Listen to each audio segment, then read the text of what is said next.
Ang aking pangalan ay Beatriz at sa edad na 64, akala ko kilala ko na ang aking anak na lalaki. Akala ko naiintindihan ko na ang lalaking aking pinalaki, ang batang pinagsakripisyo ko ang lahat para sa kanya. Pero noong Martes ng umaga sa Oktubre, nagbago ang lahat ng paniniwala ko tungkol sa pamilya, katapatan, at sa anak na aking isinilang sa mundo. Nasa hardin ako noon, inaalagaan ang aking mga huling namumulaklak na rosas nang marinig ko ang sasakyan na pumasok sa daanan namin. Pamilyar ang tunog ng makina, ang ATV ng aking anak na si Terence, pero may kakaibang pakiramdam. May pagmamadali sa pagsara ng mga pinto. May tensyon na nararamdaman ko kahit nasa likod bahay ako. Paglabas ko sa harap ng aming simpleng 2 palapag na bahay, nakita ko ang aking anak na nakatayo sa porch, kasama ang kanyang asawa na si Lenora, pero hindi sila nagdadala ng karaniwang senyales ng simpleng pagbisita.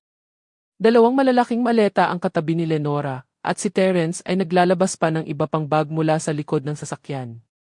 "Nay," tawag ni Terence, strained ang boses niya. "Kailangan namin mag-usap." Pinunasan ko ang kamay ko sa apron ko sa paghahardin, pinag-aaralan ang kanilang mga mukha. Mukhang pagod na pagod si Terence, magulo ang dating maayos niyang hitsura. Baluktot ang kanyang necktie, at may maitim na bilog sa ilalim ng mata niya. Si Lenora naman ay perpektong komportable sa suot niyang designer na damit, maayos ang blonde na buhok kahit maaga pa. "Ano na nangyari?" tanong ko habang binubuksan ang pinto. "Okay lang ba kayo?" Sumunod sila sa loob at narinig ko ang yabag nila sa kahoy na sahig. Napansin ko ang matalim na tingin ni Lenora sa sala namin, parang nag-i-inventory siya ng muebles at dekorasyon ko, parang may kinakalkula. "Nay, may sasabihin kami," simula ni Terence habang naupo sa lumang recliner ko, yung upuan kung saan dati nakaupo ang tatay niya bago siya pumanaw 5 taon na ang nakalipas. Naglagay ako ng kape sa tasa mula sa pot na ginawa ko kanina. Matatag ang kamay ko kahit lumalaki ang kabog sa dibdib ko. Nakahanda akong makinig. Tumingin si Terence kay Lenora na bahagyang tumango. "Ibinenta namin ang bahay." Napatigil ako sa pag-inom ng kape. Maingat kong inilagay ang tasa sa platito. "Aling bahay?" tanong ko kahit alam ko na sa loob-loob ko ang sagot. "Yung bahay namin," sagot niya. "Yung sa Maple Street. Yung magandang kolonyal na tinulungan ko silang bilhin. Yung bahay kung saan nag-ambag ako ng 2,300,000 mula sa retirement savings ko para sa down payment. Yung bahay kung saan gumugol ako ng maraming weekend sa pagtulong sa renovation, pagpipinta ng pader hanggang sumakit ang likod ko, pagtatanim ng hardin na hindi pinahahalagahan ni Lenora." "Ibinenta nyo?" Mas maliit ang boses ko kaysa sa inaasahan ko. "Bakit hindi nyo sinabi sa akin na balak nyong ibenta?" Nagsalita si Lenora sa unang pagkakataon. "Hindi namin kailangan ng permiso ni Beatriz. Amin yon." Naintindihan ko na sa kanya yon, pero may kakaibang tono na nakakakilabot. "Alam ko namang sa inyo yon," sabi ko ng maingat. "Pero akala ko plano niyong manatili roon ng matagal. Sabi niyo perpekto yon para sa pagpapalaki ng mga anak na gusto niyong magkaroon." Nagpalipat-lipat si Terence nang hindi komportable. "Nagbago ang plano, Nay." "Magkano niyo nakuha?" tanong ko. 36 milyon, sagot ni Lenora bago pa makapagsalita si Terence. May halong saya sa boses niya, parang may magandang balita siyang ibinabahagi. Napatigil ang hininga ko. 36 milyon, higit pa yon sa kinita ko sa huling 10 taon ng trabaho bago magretiro. "Maganda yon," sabi ko. "Kaya saan kayo lilipat? May nahanap na bang mas malaking bahay? Sa mas magandang school district?" Sumunod ang katahimikan na nakakabingi. Tinitigan ni Terence ang kamay niya. Sinusuri ni Lenora ang kanyang manicure. "Actually, Nay," sabi ni Terence sa wakas. "Sana pwede kaming tumira rito sa iyo muna, pansamantala lang habang naghahanap kami ng paraan." Napakurap ako, akala ko mali ang narinig ko. "Dito." "Pansamantala lang," mabilis niyang paliwanag. "Ilang buwan siguro, hindi kami magiging abala." "Ano nang nangyari sa pera mula sa pagbebenta?" tanong ko. Isa pang katahimikan, mas mabigat, mas mapanganib. "May mga ginastos ako," sabi ni Lenora habang pinapakinis ang damit niya. "Anong klaseng ginastos?" "Personal na bagay," sagot niya, parang tapos na ang usapan. Lenora, kakabili lang niyo ng bahay ng 36 milyon. Ano na klaseng bagay na? Nagpagawa ako ng alahas, putol niya. Mga damit. Nagpa-detail ng kotse at nag-upgrade ng interior. Nag-spa trip din ako sa Boracay kasama ang kapatid ko. At binayaran ko ang credit card debts ko. Tinitigan ko siya, naghihintay ng karagdagang paliwanag kung saan napunta ang natitira. Walang sumunod. May malamig na pakiramdam sa dibdib ko. Magkano ang alahas? Tanong ko ng mahina. Bakit mahalaga yon? Sagot niya ng may iritasyon. Pera ko yon para gastusin. Pera mo. Tumingin si Terence sa akin. Nay, please. Kailangan lang namin ng matitirhan habang nagbabalik kami sa tamang landas. Nagbabalik sa tamang landas, ulit ko. Terence, kakakuha niyo lang ng 36 milyon. Paano kayo hindi pa rin on your feet? Komplikado, bulong niya. Tumingin ako sa kanila, sa anak ko na pinalaki kong responsable, at sa asawa niyang hindi pa nagtrabaho mula nang magpakasal sila, nakaupo roon sa bagong damit na mas mahal pa siguro sa buwanang isakya ko. Saan napunta lahat ng pera, Lenora? Tanong ko ulit, mas matatag ang boses ko.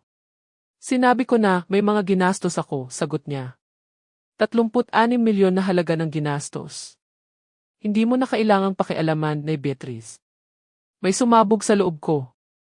Naging pakialam ko nang dumating kayo rito at humingi ng matitirhan. Tumayo si Terence bigla. Nay, please wag mong gawing mas mahirap pa.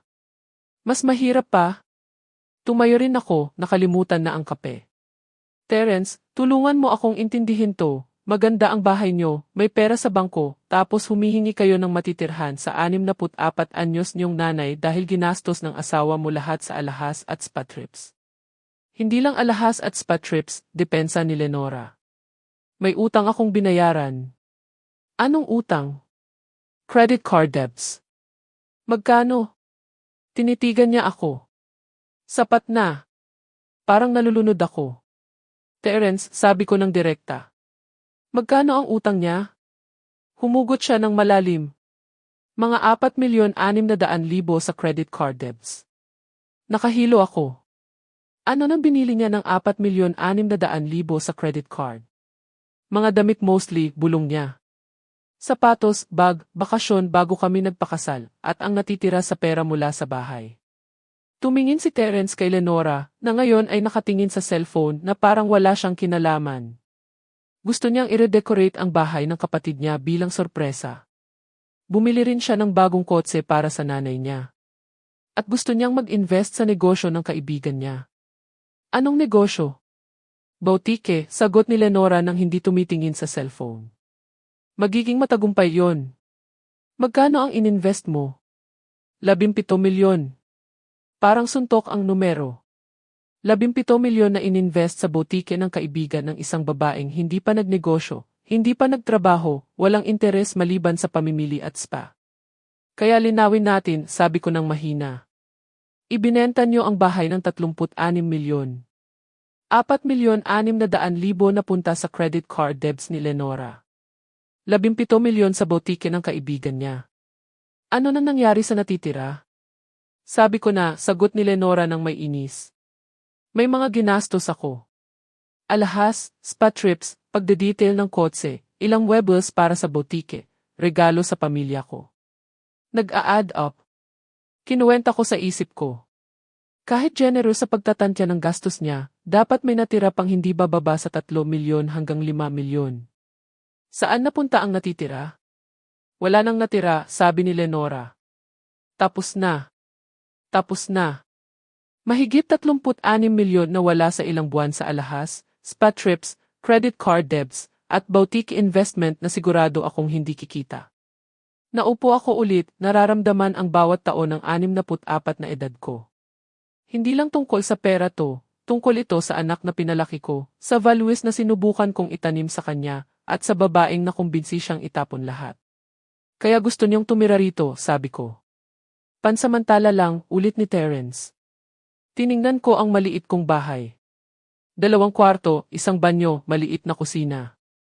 30 taon akong nagtrabaho para mabayaran to, para magkaroon ng lugar na akin sa retirement ko ng payapa. Ano ng plano niyo, tanong ko. Paano kayo babalik sa tamang landas? Nagkatinginan sila. Si Terence magpapatuloy sa trabaho, sabi ni Lenora. At sigurado akong kikita na ang bautikisuon. Kung hindi, bahala na. Tinitigan ko ang babaeng to na nakumbinsi ang anak ko na ibenta ang bahay at gastusin ang halos lahat sa ilang buwan at ngayon nakaupo rito na parang inaasahan na alagaan siya. Hindi, sabi ko ng mahina. Ano? Matalim ang tingin ni Terence. Sabi ko hindi. Hindi kayo pwedeng tumira rito. Parang bumaba ng 10 degree ang temperatura sa kwarto. Ang salitang hindi ay parang hamon na nakabitin sa hangin. Nakita ko ang pagkagiba ng mukha ng anak ko, pero ang reaksyon ni Lenora ang talagang nakakabahala. Sandaling nawala ang perpektong composure niya, at may nakita akong malamig at kalkulado sa ilalim. Nay, seryoso ka ba? Sabi ni Terence, tumaas ang boses. Pamilya tayo. Pamilya tayo, sagot ko, mas matatag kaysa sa nararamdaman ko. Kaya nga hindi ko to papayagang maging sakuna na nilikha niyo. Inilagay ni Lenora ang cellphone sa coffee table ng may lakas. Sakuna, Beatrice. Business decision lang ng asawa ko. Hindi lahat ng investment agad kikita. Business decision. Hindi ko napigilan ang sarkasmo. Paggastos ng 36 milyon sa alahas, spa trips, at bautike ng kaibigan mo ay hindi business decision, Lenora. Reckless spending yon. Paano mo masasabi kung paano ko ginastos ang pera ko? Sigaw niya, nawala na ang composure. Hindi yon pera mo, sabi ko ng mahina. Equity yon sa bahay na pinaghirapan ng anak ko at tinulungan ko sa pagbili. Tumayo si Terence at naglakad patungo sa bintana. Nay, hindi kami magtatanong kung may ibang mapupuntahan kami. Ano ng pamilya ni Lenora? Sigurado akong. Sa isang maliit na kondo lang nakatira ang parents niya, sabi ni Terence. At wala ring space ang kapatid niya. Yung kapatid na libu-libong ginastos niya para i-redecorate ang bahay bilang sorpresa. Namula ang mata ni Lenora sa galit. Personal na relasyon ko yon, hindi mo pakialam. Tumayo ako. Tapos na ang pasensya ko. Naging pakialam ko nang dumating kayo rito at humingi ng tulong. Ginastos niyo ang kinabukasan ng anak ko sa walang kwentang luho. At ngayon inaasahan niyong ayusin ko ang gulo niyo. Hindi walang kwenta, sigaw ni Lenora habang tumayo rin. Hindi mo maiintindihan. Matagal ka nang nakatira sa maliit na bahay na to, parehong damit, parehong kotse. Hindi mo alam kung ano ang magkaroon ng standards. Tama ang tama niya sa parte, pero hindi ko ipinakita. Hindi ko alam ang pakiramdam ng paggastos ng pera ng iba sa luho habang inaasahan na magbigay ako ng tirahan kapag nauubos na. Lumapit si Lenora sa akin, galit na galit ang mukha. Mapait na matandang babae ka. Selos ka lang dahil pinili ako ng anak mo kaysa sayo. Hindi mo matanggap na mas mahal niya ako kaysa sa pathetic, lonely mong nanay. Lenora, tama na, sabi ni Terence, pero walang lakas ang boses. Hindi ako titigil. Dapat marinig niya to, miserable kang matanda sa rundown na bahay, selos sa lahat ng maihigit sayo. Alam mo ba, Beatrice? Hindi na kailangan ng anak mo ang mga tulad mo. Ako na ang meron siya. May sumabog sa loob ko. Lahat ng taon na pinigilan ko ang dila ko, sinusubukang maging diplomatiko, nanonood habang unti-unti niyang nilason ang relasyon namin ng anak ko, lahat sumabog. Lumabas kayo, sabi ko ng mahina. Lumabas sa bahay ko. Ano? Sabi ko lumabas. Tumawa si Lenora. Hindi mo kami pwedeng itaboy. Wala kaming mapupuntahan. Hindi yon problema ko. Nay, please, pakiusap ni Terence. Ilang araw lang habang naghahanap kami. Hindi. Doon nawala ang huling kontrol ni Lenora. Sige, sigaw niya. Kung gusto mong maging selfish, heartless. Lumabas siya ng malakas, binuksan ang pinto ng malakas na tumama sa dingding. Nakita ko ang mga kapitbahay ko, si Tita Patterson sa kabila ng kalye at ang pamilya Johnson sa tabi, nakatayo sa bakuran nila. Gusto niyong malaman kung anong klaseng babae si Beatrice, sigaw ni Lenora sa kalye. Itinataboy niya ang sariling anak sa kalye, dugo at laman niya. Nahiya ako habang pinapanood ng mga kapitbahay ang eksena. Tinawag namin ang temporary help, patuloy niya, umiiyak na ngayon, sigurado akong calculated ang luha. Matitirhan lang habang nagbabalik kami sa tamang landas. At itong walang puso na babae, sinabi no sa sariling anak. Lumabas ako sa porch. Sapat na iyan. Hindi pa sapat, hinarap niya ako. Akala mo mas mataas ka sa lahat, pero selfish ka lang na matanda na hindi makita ang saya ng iba. Doon niya ginawa ang bagay na nagpabago sa lahat. Sa harap ng mga kapitbahay, sa harap ng Diyos at ng lahat, itinaas ni Lenora ang kamay at sinampal ako sa mukha. Tumunog ang sampal sa tahimik na kalye na parang baril. Natumba ako ng bahagya, hawak ang pisngi ko, higit sa gulat kaysa sakit. Sandaling walang gumalaw. Kahit si Lenora ay mukhang nagulat sa ginawa niya. Napahinga ng malakas si Tita Patterson. Pinatay ng anak ng Johnsons ang mower at tumingin. Tumingin ako sa anak ko, naghihintay ng depensa, ng galit na ipinapakita niya dahil sinampal ng asawa niya ang nanay niya. Pero nakatayo lang si Terence, mukhang nalilito at overwhelmed. Sinampal mo ba ako? Tanong ko ng mahina, matatag ang boses kahit galit na ako. Itinaas niya ang baba ng may depensa. Deserve mo yan. Itinataboy mo ang pamilya mo na parang basura. Tumingin ako sa mga kapitbahay. Lahat nakatingin. Si Tita Patterson mukhang shocked. Nagkikibit balikat ang Johnsons. Kahit ang mail carrier ay tumigil para manood. Terence, bulong ko. Sinampal ka lang ng asawa mo sa harap ng buong barangay. At nakatayo ka lang doon. Nay, ay. She's upset. Hindi niya sinasadya. Hindi sinasadya ang pagsampal sa mukha ko. Lumapit si Lenora sa amin. Huwag mong gawing ikaw ang victim, Beatrice. Ikaw ang may kasalanan nito. Tinitigan ko ang babaeng to na nagpahiya sa akin sa harap ng mga kapitbahay. Nagkumbinsi sa anak ko na itapon ang kinabukasan niya, at ngayon sinusubukang gawing villain ako sa kwento niya. Lumabas sa property ko, sabi ko ng mahina. Force me, sagot niya ng may sneer. Kinuha ko ang cellphone ko at tinawag ang 911. Habang tumutunog, nakita ko ang pagbabago ng mukha ni Lenora mula depensa patungo sa takot. Pagkatapos kong magsalita sa dispatcher, binaba ko ang telepono. Tinatawagan mo talaga ang pulis sa sarili mong anak? Tanong niya nang hindi makapaniwala. Hindi, sagot ko ng kalmado. Tinatawagan ko ang pulis sa babaeng nanampal sa akin sa harap ng mga saksi. Sa unang pagkakataon, mukhang natakot talaga si Lenora. Dumating ang pulis sa loob ng 10 minuto. Si Officer Santos, isang batang babae na mabait ang mata, at si Officer Reyes, mas matanda, kulay abo na ang buhok sa sentido, mukhang marami nang nakitang family drama. Pagdating nila, medyo nakapag-compose na si Lenora. Naayos niya ang buhok, pero kita ko pa rin ang takot sa mata niya. Ma'am, sabi ni Officer Santos sa akin muna. May report ng assault. Sabi ko, tinuro ang pisngi ko na namumula pa. Sinampal ako ng babaeng to. Tumingin si Officer Reyes kay Lenora. Totoo ba to, ma'am? Nagiging unreasonable siya, sagot niya, parang justified ang karahasan. Hindi dahilan iyon para sampalin ang kahit sino, sabi ni Officer Santos ng matatag. Ma'am, gusto mo bang mag-file ng kaso? Tumingin ako sa anak ko, nakatayo roon na walang sinasabi para ipagtanggol ako. Ang lalaking pinalaki ko, pinagsakripisyo ko, minahal ng walang kondisyon, hindi man lang niya kinondena ang asawa niya sa pagsampal sa nanay niya. Sabi ko ng mahina. Gusto kong mag-file ng kaso. Pumuti ang mukha ni Lenora. Hindi ka seryoso. Serious ang assault, sabi ni Officer Reyes. Maraming saksi na nakakita. Tumango ng malakas si Tita Patterson nang tingnan siya ni Officer Santos. Nakita ko lahat. Sinampal niya si Beatrice sa mukha, walang dahilan. Habang dinala nila si Lenora patungo sa patrol car, tumingin siya kay Terence. Huwag kang tumayo lang doon. Gawin mo ang dapat. Pero parang nagyelo si Terence, nanonood sa asawa niyang dinadala sa kulungan sa bakuran ng nanay niya. Tumingin siya sa akin na parang may akusasyon. Nay, kailangan ba talaga?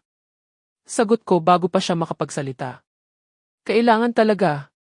Nanampal sa akin ang asawa mo sa harap ng buong barangay at wala kang ginawa. Pagkaalis ng pulis, inilagay ulit ni Terence ang mga bagahe sa niya. Dahan-dahan ang galaw niya, parang nasa shock. Saan ka pupunta? Tanong ko kahit lahat. Sa hotel siguro ngayong gabi. Sa anong pera?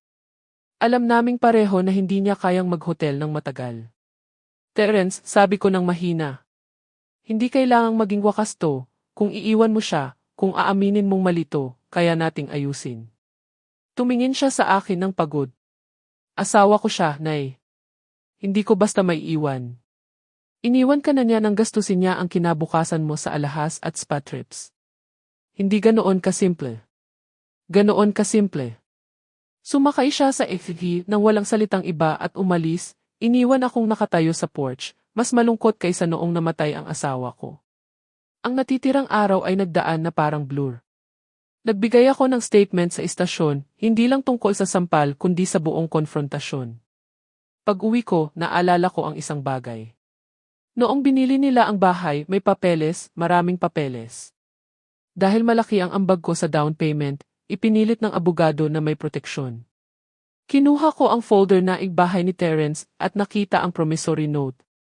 2,300,000 na utang na may 5% interes taon-taon, dapat bayaran simula 1 taon pagkatapos ng pagbili, secured ng property mismo.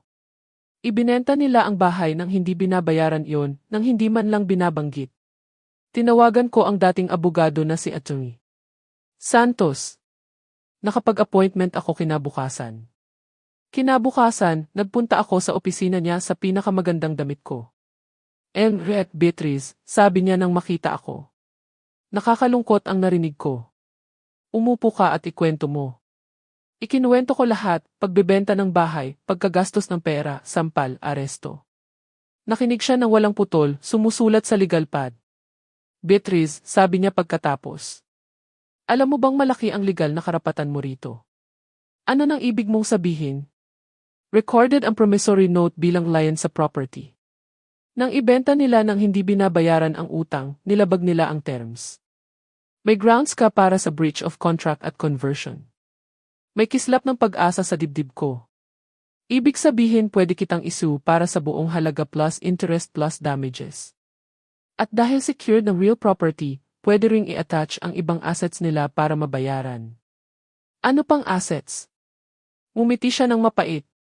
Tingnan natin kung ano ang natira pagkatapos ng spending spree nila. Sa loob ng 1 oras, ipinaliwanag niya ang mga opsyon ko. Pwede akong mag-file ng civil lawsuit para sa repayment, interest, at damages. Pwede ring criminal charges para sa theft, conversion, dahil ibinenta nila ang property na may bahagi sa akin nang walang pahintulot. Pero Atoy, sabi ko, ayaw kong sirain ang buhay ng anak ko. Gusto ko lang maintindihan niya na may consequences ang actions. Minsan, Beatriz, ang pinakamabait na bagay na pwede mong gawin sa minamahal mo ay itigil ang pagprotekta sa kanya mula sa consequences ng choices niya. Naisip ko yon habang nagmamaneho pa uwi. Nagdesisyon ako. Tinawagan ko si Atty. Santos at sinabing mag-file ng lawsuit laban sa kanilang dalawa. Mag-asawa sila. Sama-sama nilang ginawa ang desisyon na ibenta ang bahay, at sama-sama nilang haharapin ang consequences. Pagkatapos, tinawagan ko ang locksmith at ipinapalitan ang lahat ng lock. Nagpa-install din ako ng security system na may cameras. Hindi na ako magpapahuli ulit. Hapon na iyon nang tumawag si Terence. Nay, nakapag-bail na si Lenora. Kailangan nating mag-usap. Hindi na. Nay, please. Sorry siya sa pagsampal. Nagalit lang siya. Terence, ninakaw ng asawa mo ang 2,300,000 ko at sinampal ako nang tumanggi akong patirhan kayo pagkatapos niyong gastusin ang 36 milyon. Wala nang pag-uusapan. Ano ang ninakaw? Ipinpaliwanag ko ang promissory note, ang lien, ang lawsuit na na-file ko kaninang umaga. Matagal na katahimikan sa kabilang linya.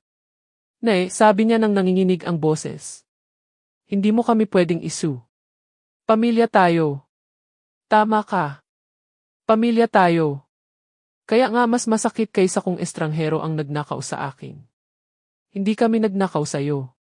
Ibinenta niyo ang bahay na mailian na 2,300,000 nang hindi binabayaran. Ano nang tawag mo doon? Isa pang katahimikan. Magkano ang sinusuing mo? 2,300,000 plus 3 taon na interest plus legal fees plus damages. Tinatayang 3,900,000 total. Wala kaming 3,900,000.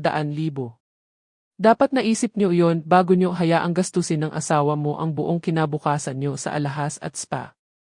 Nay, please. Pwede bang installment?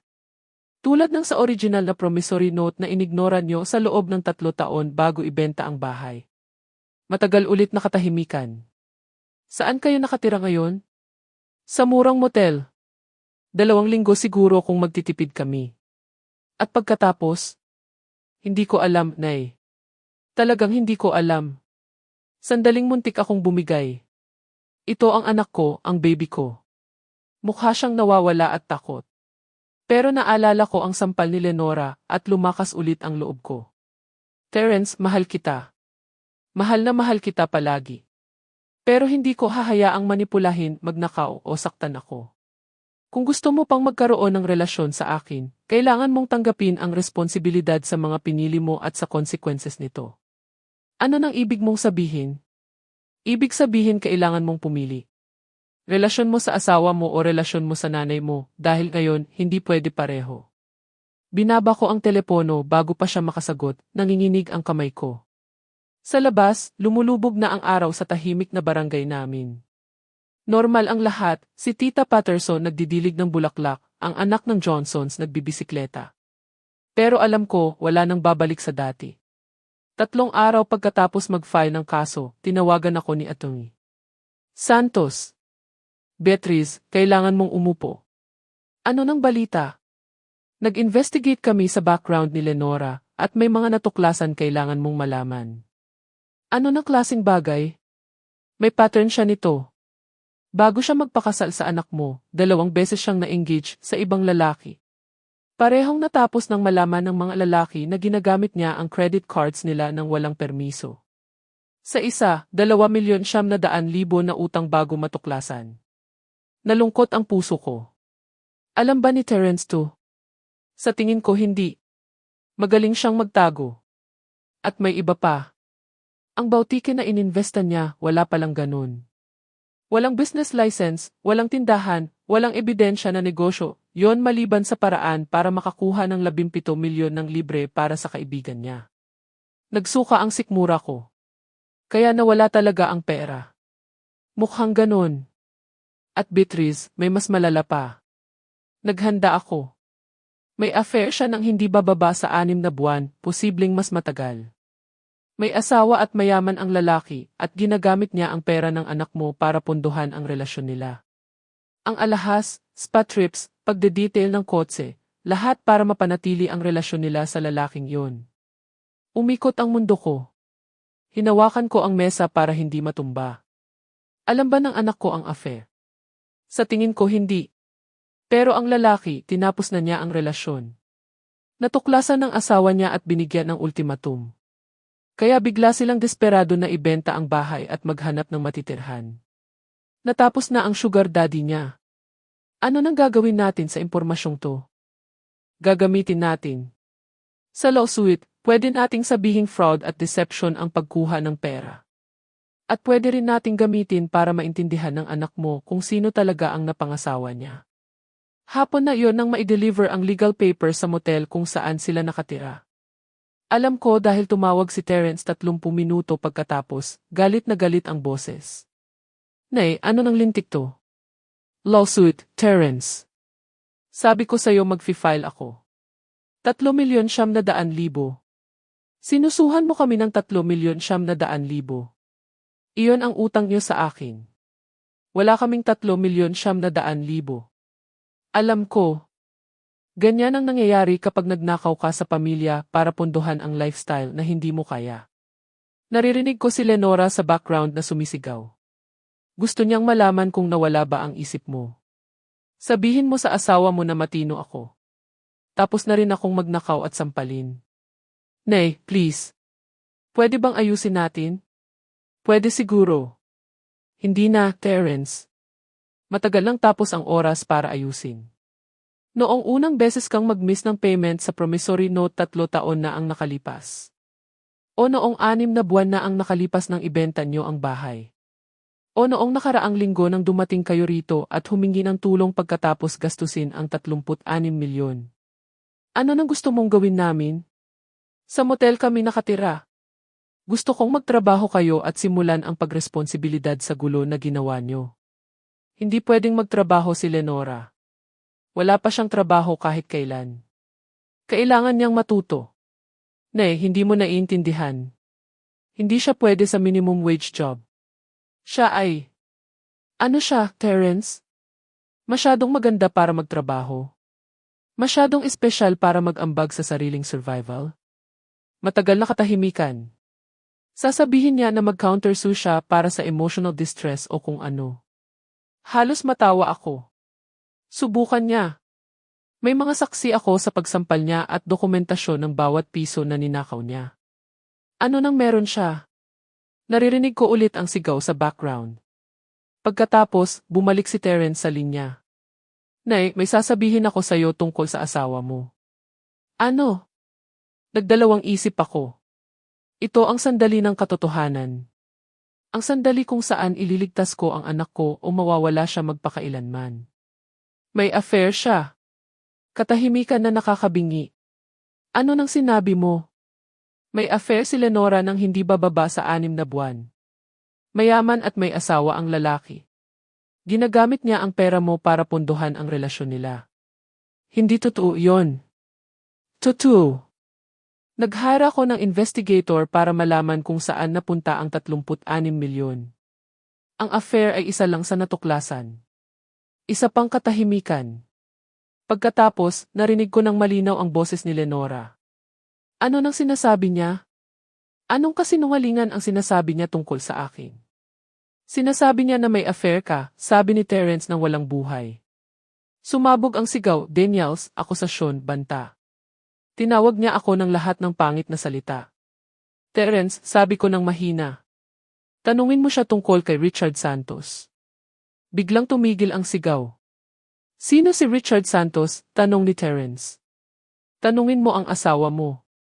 Naririnig ko ang muffled na usapan. Pagkatapos, bumalik si Terence.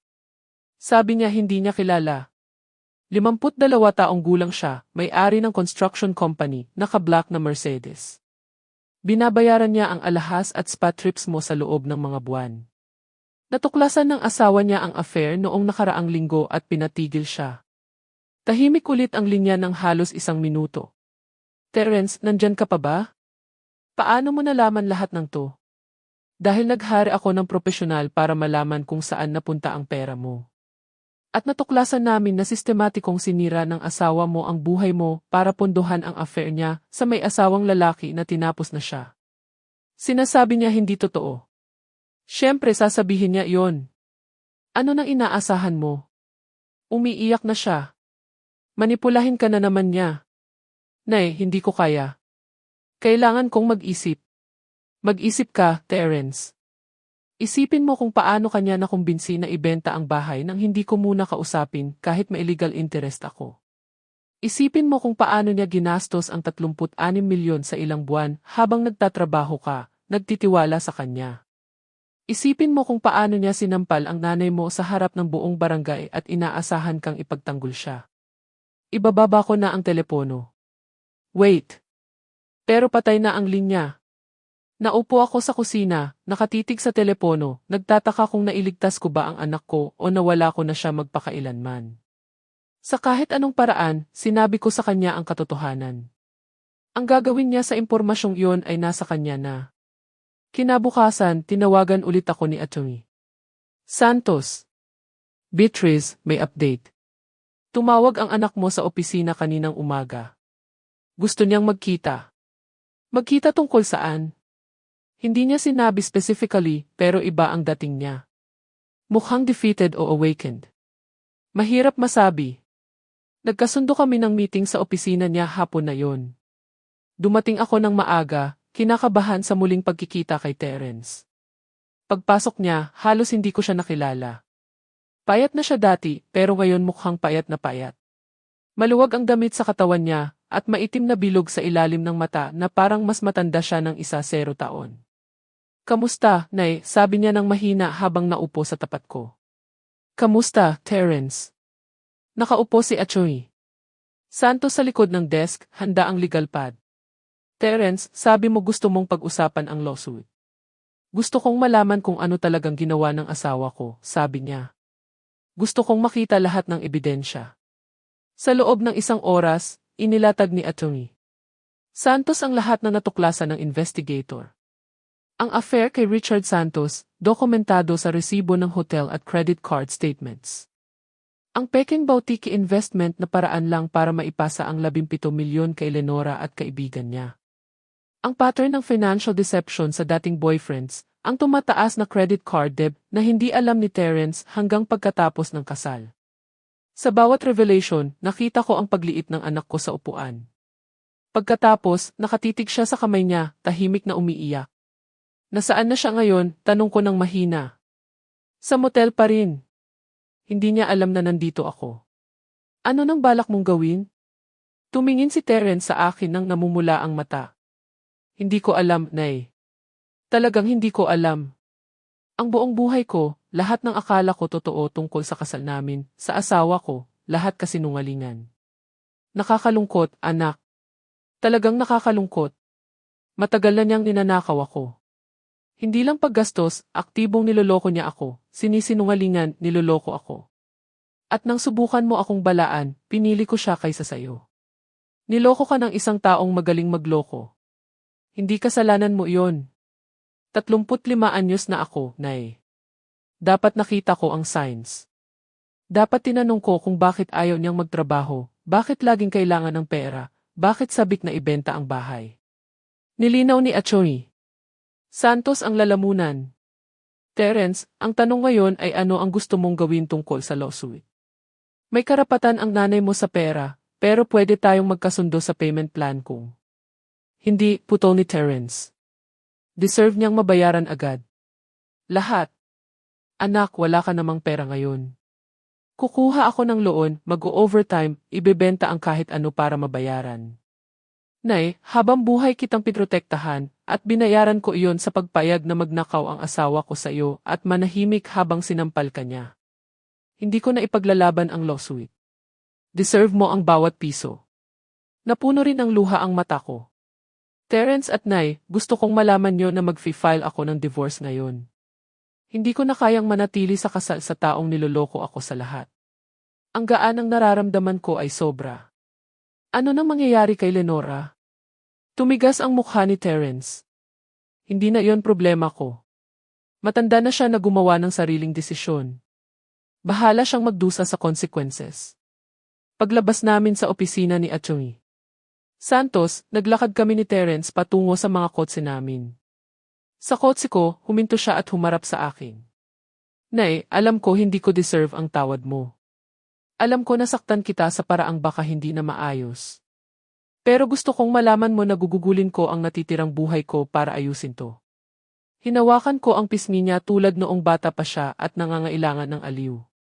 Ginagawa mo na, anak. Ginagawa mo na. Habang nagmamaneho pa uwi, may nararamdaman akong hindi ko naramdaman sa loob ng maraming taon. Pag-asa. Hindi lang pag-asa na mababalik ang pera ko, kundi pag-asa na nabalik ko rin ang anak ko. Pero alam ko rin na hindi basta-basta susuko si Lenora. Ang babaeng maraming taon nang nagmamanipula at nanlilinlang ay hindi basta tatanggap ng pagkatalo. Laban pa lang talaga. At tama nga ako. 3 araw pagkatapos mag-file ng divorce si Terence, dumating si Lenora sa bahay ko alas 5 ng umaga, kumakatok ng malakas na parang inaapi. Tumingin ako sa peephole at nakita siyang nakatayo sa porch, damit pa kahapon, magulo ang buhok. May guhit ng maskara sa pisngi. Mukhang ilang araw nang hindi natutulog. Beatriz, sigaw niya ng malakas na magising ang buong barangay. Alam kong nandyan ka. Buksan mo iyang pinto ngayon din. Hindi ako gumalaw. Nakarecord ang bagong security system ko at wala akong balak papasukin siya. Sinira mo ang kasal ko, patuloy niyang sigaw. Niloko mo ang asawa ko laban sa akin gamit ang mga kasinungalingan mo. Nabuksan ang ilaw sa porch ni Tita Patterson sa kabila. Tumahol ang aso ng Johnsons. Hindi ako aalis hanggat hindi tayo nag-uusap, sigaw niya. May utang ka sa akin yan. Pinindot ko ang intercom sa security system. Lenora, kailangan mong umalis sa property ko agad o tatawagan ko ang pulis. CJ, tawagan mo. Ipakinggan mo sa kanila kung paano mo sinira ang buhay ng inosenteng babae. Inosente. Halos matawa ako kung hindi nakakaawa ang sitwasyon. 30 segundo ka para umalis sa property ko, sabi ko sa intercom. Hindi. Hindi ako aalis hanggat hindi mo inaamin ang ginawa mo. Tinawagan ko ang 911 at ibinigay ang address ko. Si Beatrice dito sa Elm Street. Bumalik ang babaeng nanampal sa akin noong nakaraang linggo, ayaw umalis at gumagawa ng gulo. Sinigurado ng dispatcher na papunta na ang pulis. Naririnig siguro ni Lenora ang usapan ko dahil lalong lumakas ang katok niya. Hindi ka pwedeng magtago sa likod ng pulis magpakailanman, Beatrice. Dapat malaman ng lahat kung anong klaseng tao ka talaga. Pagkatapos, ginawa niya ang bagay na nagpagulat sa akin. Sinigawan niya ang buong barangay tungkol sa sitwasyon namin. Itong babae, niloko niya ang sariling anak laban sa asawa niya, sigaw niya ng malakas. Nag-hire siya ng private investigator para mag-spy sa amin. Sinusubukan niyang nakawin ang pera namin. Nakita ko sa bintana habang lalong lumabas ang mga kapitbahay. May nagre-record na sa cellphone.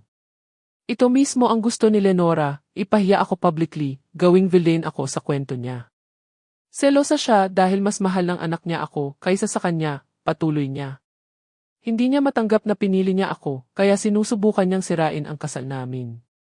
Dumating ang pulis ng si Lenora ay nagsisimula ng ikwento ang financial details namin para sa libangan ng sinumang makikinig sa loob ng 6 na block.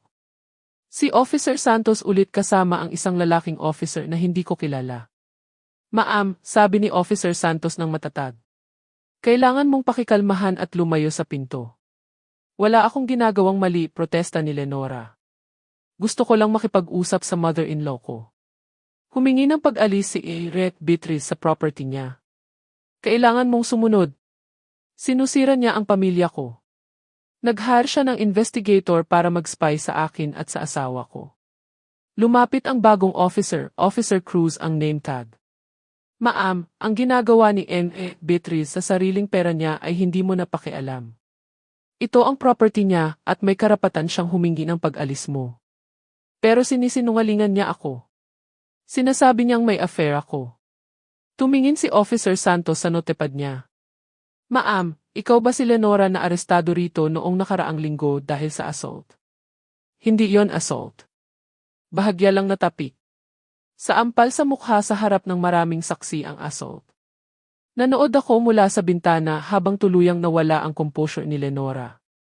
Lumuhod siya sa porch ko, umiiyak ng malakas. Please, pakiusap niya, direktang tumingin sa pinto ko. Please, Beatrice. Wala akong mapupuntahan. Tinaboy ako ni Terence sa motel.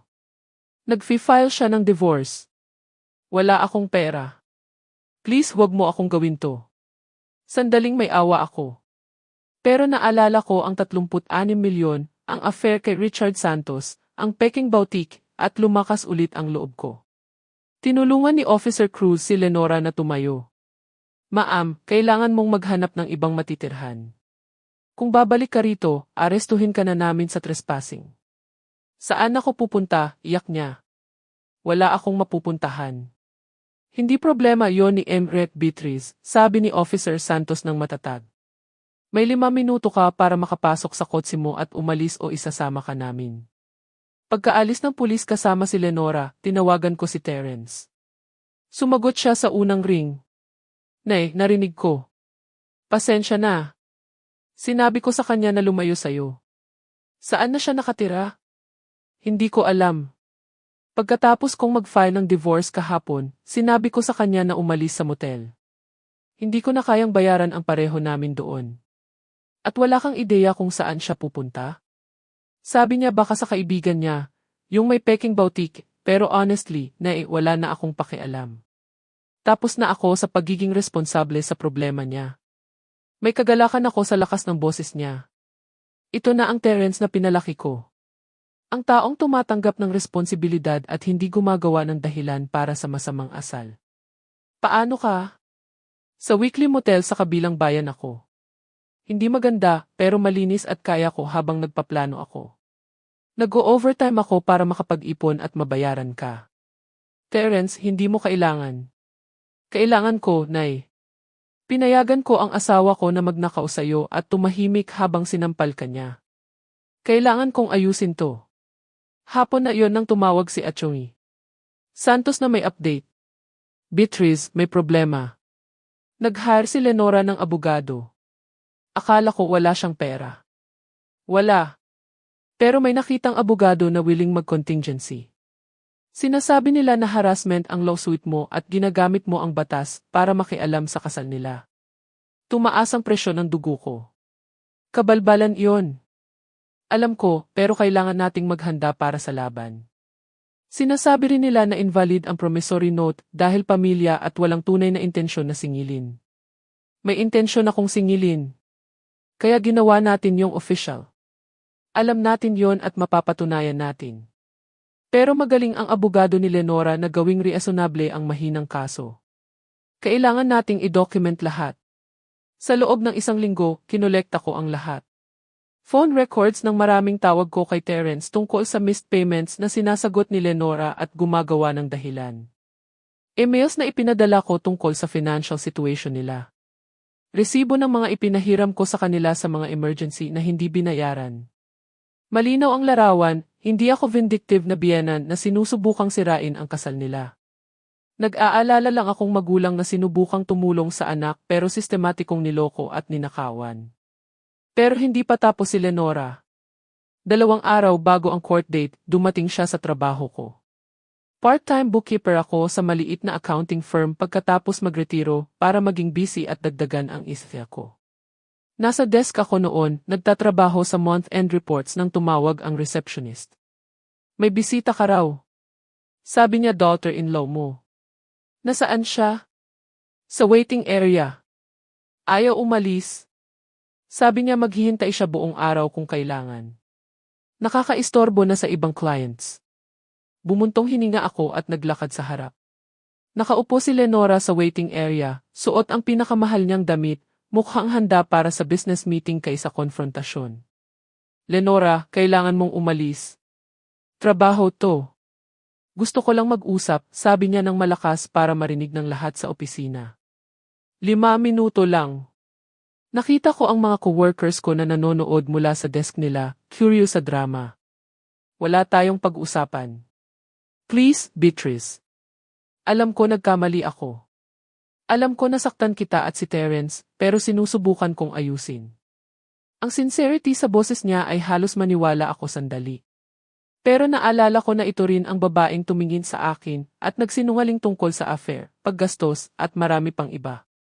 Ano nang gusto mo, Lenora? Gusto kong mag-settle ng lawsuit. Gusto kong maayos tayo. CJ, bayaran mo ako ng 3,900,000 na utang mo at ititigil ko ang suit. Alam mo namang wala akong ganun. Kaya wala tayong pag-uusapan. Tumayo siya, lumapit sa akin. Beatrice, please. Nagkamali ako, pero hindi ko deserve na sirain ang buhay ko dahil doon. Sinira mo ang sarili mong buhay nang magdesisyon kang magnakaw sa pamilya at lokohin ang asawa mo. Sandaling nawala ang maskara niya at nakita ko ang tunay na Lenora, malamig, kalkulado, mapanganib. Sige, sabi niya ng mahina. Kung ganyan ang gusto mo, ganoon tayo maglaro. Pero huwag mong isipin na tapos na to, may alam ako tungkol sa mahal mong anak na magpapagulat sa'yo. Ano na klaseng alam mo? Ngumiti siya ng malupit. Sabihin na lang natin na hindi buong tapat si Terence sa'yo tungkol sa lahat. Bago ko matanong kung ano ang ibig niyang sabihin, tumalikod siya at lumabas, iniwan akong mailumalaking takot. Gabing yon, tinawagan ko si Terence at ikinuwento ang pagbisita ni Lenora. Sabi niya may alam siya tungkol sa'yo na magpapagulat sa akin. Ano nang ibig niyang sabihin? Matagal na katahimikan si Terence. Nay, may mga bagay na hindi ko sinabi sa'yo, mga bagay na hindi ako proud.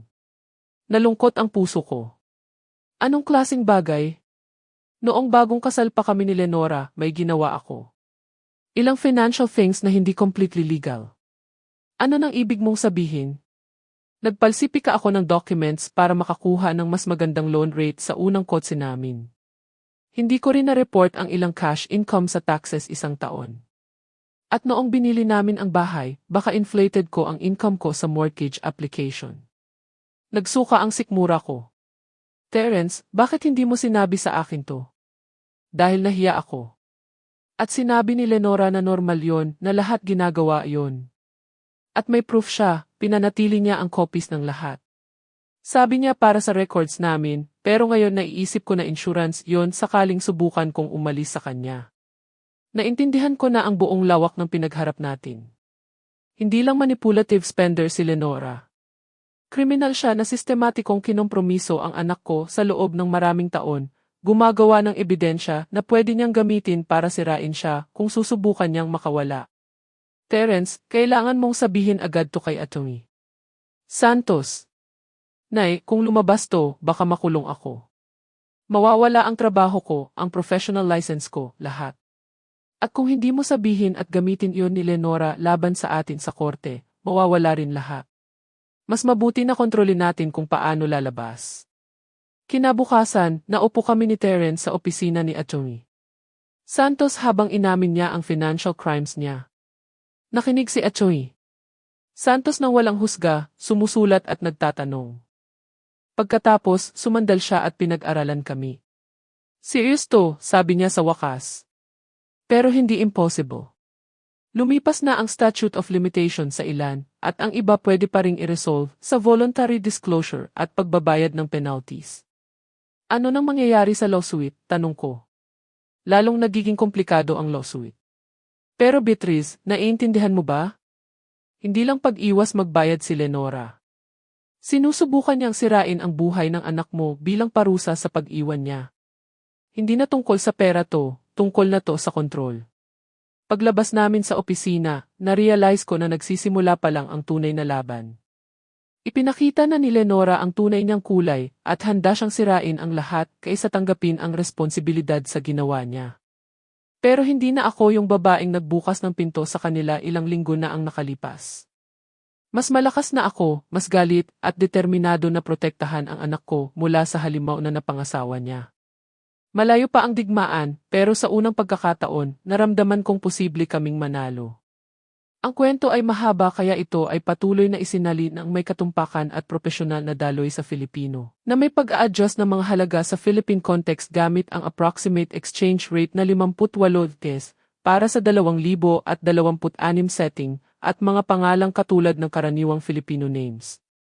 Ang buong kwento ay naka-adjust para maging relatable sa kulturang Pinoy, hal. Boracay sa halip na California, barangay sa halip na neighborhood, at B. Kung gusto mo ng karagdagang bahagi o buong continuation, sabihin mo lang.